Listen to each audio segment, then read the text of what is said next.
কোন অবস্থাতে নামাজ ত্যাগ ইসলামে অ্যালাউড না। আপনি লক্ষ্য করুন, নামাজ আপনি দাঁড়িয়ে পড়তে পারছেন না, ইসলাম বলে বসে পড়ো।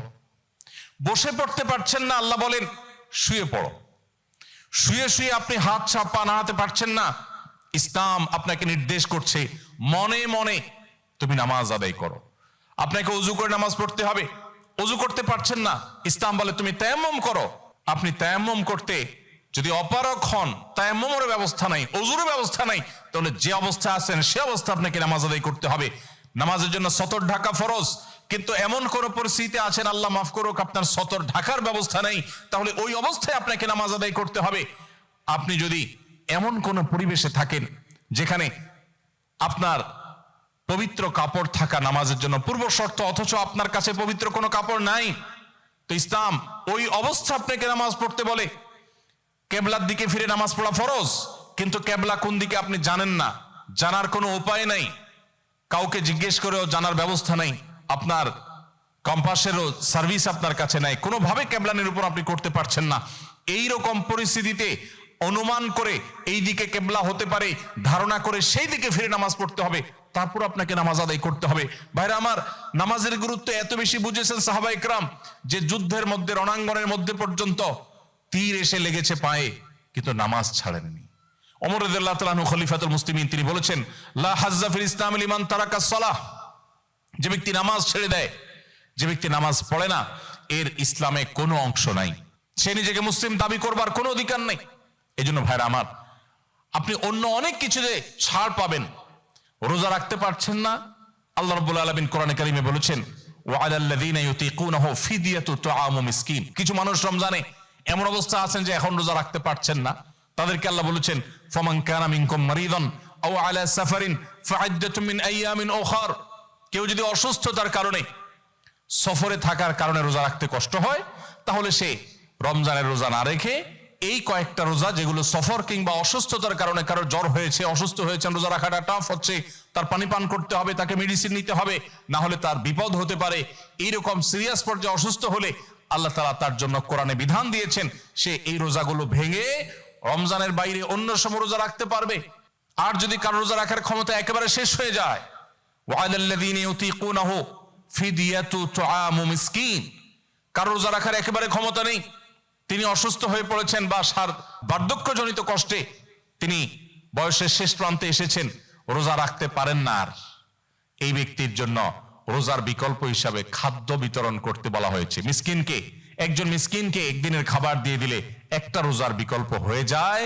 এইরকম ব্যক্তির, যে ব্যক্তির রোজা রাখার ক্ষমতা নাই বার্ধক্যজনিত কারণে, অথবা এমন অসুস্থতা যে অসুস্থতাতে কখনো আর সুস্থ হওয়ার সম্ভাবনা নেই, তার জন্য ফিদিয়ার ব্যবস্থা রেখেছে ইসলাম। কিন্তু নামাজের ব্যাপারে ইসলাম কোনো বিকল্প দেয় নাই। ভাইরা আমার, নামাজ এমন একটা ইবাদত যে এটার কোনো বিকল্প না, যে ঠিক আছে নামাজ পড়তে পারো না, তুমি সাদেকা দিয়ে দাও, এটা হয়ে যাবে, এরকম কোনো বিধান কোরআন হাদিসে নাই। অতএব আমরা যদি নিজেদেরকে মুসলমান পরিচয় দিতে চাই, আমাদের ইসলামটাকে আমরা ধারণ করতে চাই, তাহলে আমাদের 5 ওয়াক্ত নামাজকে সর্বোচ্চ গুরুত্ব দিতে হবে, যেই কোনো পরিস্থিতিতে আদায় করতে হবে।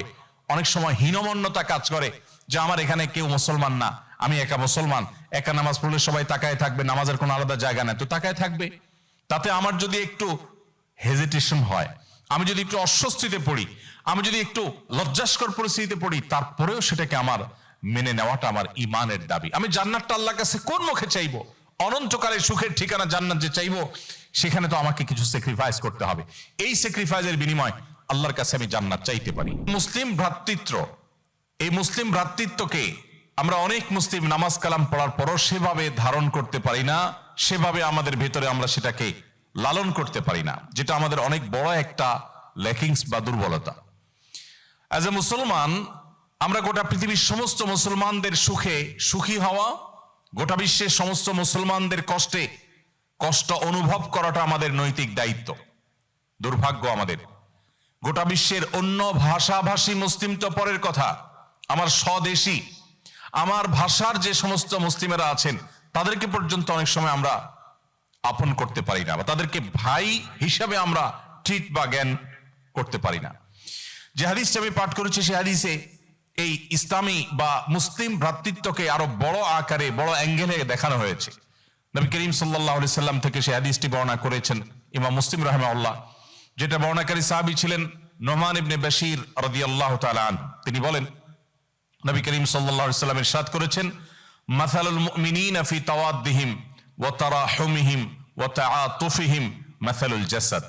অর্থাৎ গোটা পৃথিবীর সমস্ত ঈমানদারদের পরস্পরের মধ্যে দৃষ্টান্ত হলো একে অন্যের প্রতি মায়া, মমতা, সহমর্মিতা, আন্তরিকতা, দয়া, অনুগ্রহ করা। এগুলোর ক্ষেত্রে গোটা বিশ্বের সমস্ত মুসলমানরা একটা দেহের মতো, একটা শরীরের মতো।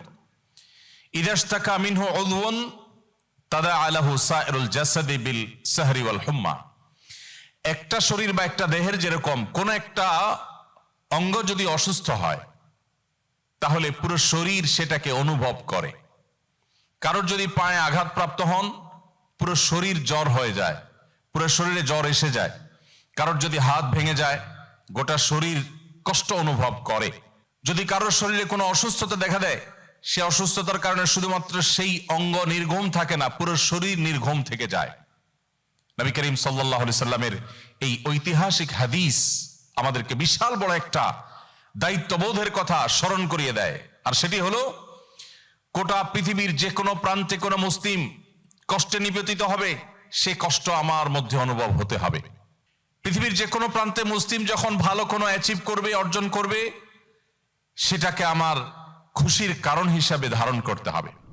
মাল্টিকালচারাল সোসাইটিতে যারা নিজের ঈমান আমলকে বাঁচাতে চান তাদের জন্য সবচেয়ে প্রধান কর্মসূচি হলো 5 ওয়াক্ত নামাজকে সর্বোচ্চ গুরুত্বের সাথে আদায় করা। যেই কোনো পরিস্থিতিতেই হোক আপনাকে নামাজ আদায় করতে হবে। প্রিয় ভাইরা আমার, আমরা সেই রাসূলের উম্মত যে রাসূল সাল্লাল্লাহু আলাইহি সাল্লাম জীবনের শেষ মুহূর্তে অত্যন্ত কষ্ট করে যখন মাত্র 20-25 গজ দূরে নিজের বাসা থেকে মসজিদ এতটুকু দূরে গিয়ে নামাজ আদায় করার মতো শক্তিও ছিল না, তখন আমাদের প্রিয় নবী সাল্লাল্লাহু আলাইহি সাল্লাম একদিকে হামজা রাদিয়াল্লাহু তাআলা আনহু, আরেকদিকে আলী রাদিয়াল্লাহু তাআলা আনহুর কাঁধে দুটি হাত রেখে, দুইজন সাহাবী আলী রাদিয়াল্লাহু তাআলা এবং আরেকজন সম্ভবত আব্বাস রাদিয়াল্লাহু তাআলা আনহু, দুজনের কাঁধে দুটি হাত রেখে পুরো শরীরের ভার তাদের উপর ছেড়ে দিয়ে তারপরে পাওকে মাটিতে টানতে টানতে টেনে হেঁচড়ে নিয়ে তারপর তিনি জামাতের সাথে নামাজ আদায় করেছেন। তারপর নামাজ তরক করেন নাই। ভাইরা আমার, নামাজকে যদি আপনি সেভ করেন, যত যাই হোক আমি নামাজ ছাড়বো না, এই প্রতিজ্ঞা যদি আপনি করেন, আল্লাহ তাআলা আপনার ঈমানকে, আপনার ইসলামকে অটোমেটিক সেভ করবেন ইনশাআল্লাহ। এই জন্য ভাই, আপনি জব করছেন, চাকরি করছেন, আপনার পেশাবের জন্য, আপনার ওয়াশরুমে যাওয়ার জন্য যে সময়টা আপনি পাবেন, ওই সময়টা থেকে বাঁচিয়ে হলেও আপনি অন্তত ফরজ নামাজগুলো আপনাকে পড়ে ফেলতে হবে। আস-সুন্নাহ ফাউন্ডেশন, উম্মার স্বার্থে সুন্নাহর সাথে।